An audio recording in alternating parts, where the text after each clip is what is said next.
News Leader. This week, over 4.5 million COVID-19 cases reported across the country. This as millions of Americans struggle to pay their bills. And a woman is in the hospital after colliding with a deer on her motorcycle. Find out which Libertarian presidential candidate came to speak outside the Erie County Courthouse. In high definition from your news leader, this is 1024 Action News at 11. Good evening, I'm Brian Wilk. This week, COVID-19 cases up to 4.6 million nationwide. Hospitalizations are rising in 35 states. This as millions of Americans face financial disaster unless Congress steps up with a new stimulus plan. ABC's Megan Tavarian is in San Diego with the latest.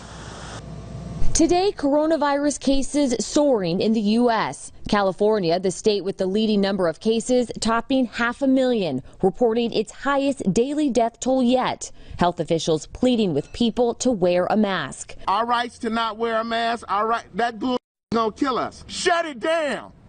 We're out here playing. In Georgia, 29-year-old Joshua Elbez fighting the virus after his father died from COVID-19 a week ago. If you don't think that it's real, look at me, I'm in the hospital right now, hooked on oxygen, and my dad just died. It's not a joke. It's not a game. This morning, coronavirus White House task force leader Dr. Deborah Birx warning multi-generational families living together should consider wearing masks inside. I want to be very clear. What we're seeing today is different from March and April. It is extraordinarily widespread. It's into the rural as equal urban areas. But despite rising hospitalizations in 35 states and a CDC estimation that deaths in the U.S. will top 180,000 by August 22nd, protesters in Atlanta, Georgia, demanding to reopen schools. Kids do not learn as well digitally as they do face-to-face, so I just want the choice back to get my son back in school. This comes as millions of Americans are facing a financial disaster after their enhanced employment benefits expired Friday. Democrats and Trump administration officials on Capitol Hill for a 3-hour meeting Saturday, telling ABC's Martha Raddatz today on This Week they still don't have a deal. We proposed a 1-week extension at $600 so that while we negotiate a longer-term solution, at least all those people don't lose their money. And I'm surprised that the Democrats won't agree to that. Talk to President Trump. He's the one who is standing in the way of that. We have been for the $600. They have a $200 proposal, which does not meet the needs of America's working families. Discussions will resume Monday between the top leaders. Megan Tavarian, ABC News, San Diego. And the Pennsylvania Department of Health has reported another increase of COVID-19 cases in Erie County. 13 new cases in Erie County bring the total number of cases to 967 and a total of 18 deaths. In neighboring counties, Crawford County is reporting 127 cases with an increase of 1 new case. Warren County continues to report 18 cases with an increase of 2 new ones. Chautauqua County, New York, reporting 233. Ashtabula County, Ohio, is reporting 537 total cases. And throughout the state, the Pennsylvania Department of Health reporting today 654 additional positive cases, bringing the total to over 113,000. And there were 5 new deaths reported, bringing that total to 7,209. And it's no longer a hurricane, but Tropical Storm Isaias is packing a major punch. Nadia Romero is in Daytona Beach with the story. Relentless rain, wicked wind, and strong storm surge. Isaias battered the Bahamas and now moves up Florida's east coast. I knew it was coming, but I thought it was a bit later, and I didn't think that it can change very suddenly. I mean, in just a few seconds. The storm drenching parts of the Sunshine State. I had to pull this umbrella out of the mothballs. High winds whipping up waves. This is one heck of an experience. But yeah, it's pretty windy down here. The waves are pretty amazing. Already, Isaias knocked out power to tens of thousands of people. Crews from 20 states working overtime to restore service. Floridians aren't strangers to strong storms. I've lived here since '86. This is nothing. know, it's just going to blow right through, get a little wind, little rain, and we'll be fine tomorrow. Instead of panicking, they're preparing, filling sandbags, gas tanks, and grocery carts. You get ready, enough water, enough canned food, and hope for the best. Others evacuated to shelters adhering to COVID-safe guidelines. We're bracing for whatever comes. We want to be ready for whatever. So that's what we're focused on right now. For some, watching the weather is a welcome distraction in the midst of the pandemic. In a weird way, it's almost a sense of relief because it's somewhat normal for people who live in South Florida to have to pay attention to it. Isaias isn't expected to regain hurricane strength, but the storm could threaten lives and destroy property as it moves up the eastern seaboard. And a massive wildfire forcing evacuations in Southern California. After doubling in size overnight, the Apple Fire remains 0% contained.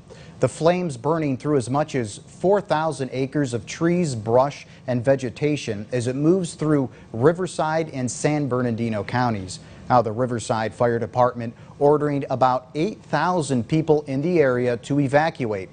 Excessive heat warnings already issued as temperatures reached up to 103 degrees, and the cause of the fire is still unknown.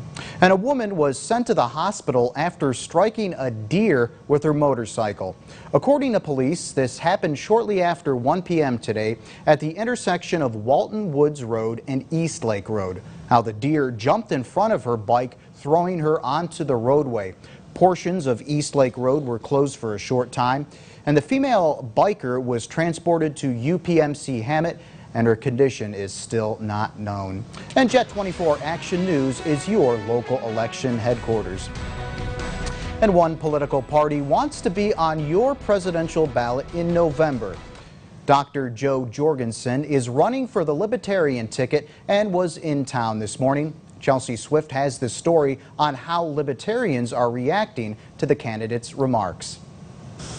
Libertarian presidential candidate Dr. Jo Jorgensen is doing a tour to meet potential voters and collect signatures to be on the presidential ballot. At her stop in Erie, she emphasized bringing home troops from overseas. There's no reason why we need to be in 150 different countries to protect the borders of America. So we need to protect our borders and, again, become one giant Switzerland, armed and neutral. In addition to bringing home troops, Dr. Jo Jorgensen's platform addressing ballot access laws that prevent third parties from competing fairly. She says Pennsylvania is one of those states. Pennsylvania is very important because of ballot access. The larger, older parties are trying to shut us up because they know that we're the real alternative, we're the real choice. So we're going to as many major cities as we can in Pennsylvania to get the word out. One local supporter saying he appreciates presidential candidate Dr. Jo Jorgensen's dedication to visiting small cities across America. Starting with this grassroots local base is really going to help us reach out and, connect with people who feel disenfranchised. I think it's really critical that she gets out, especially on these local levels. And another supporter saying he feels Jorgensen represents the people instead of corporations. She's here willing to meet with these people, willing to meet us and talk to us and explain what she's going through, and it makes her more of a human candidate and more of a candidate for the people, not for corporations. Chelsea Swift, Jet 24 Action News. Do you have a question for U.S. Representative Mike Kelly as he runs for re-election in November? Well, you have a chance to Monday when he hosts a live telephone town hall for residents of the 16th Congressional District in Pennsylvania. Now, Kelly will be talking about economic relief and tax return processing. The meeting will begin at 4 p.m. and you can log on to our website, yourerie.com, to find out how you can chat with a Republican representative. And for all your election news anytime, you can visit our website, yourerie.com. And coming up next on Jet 24 Action News, the key to life. It's one of the reasons why every year 27,000 people die after a fall. We'll tell you how to prevent being frail, which will keep people living longer. That's after Craig's forecast. Hey, Craig. Alrighty, Brian, so as we head into a new week here, still a bit unsettled, but wait till you see what's coming up in the forecast. That's next. From your news leader, you're watching Brian Wilk, meteorologist Craig Flint,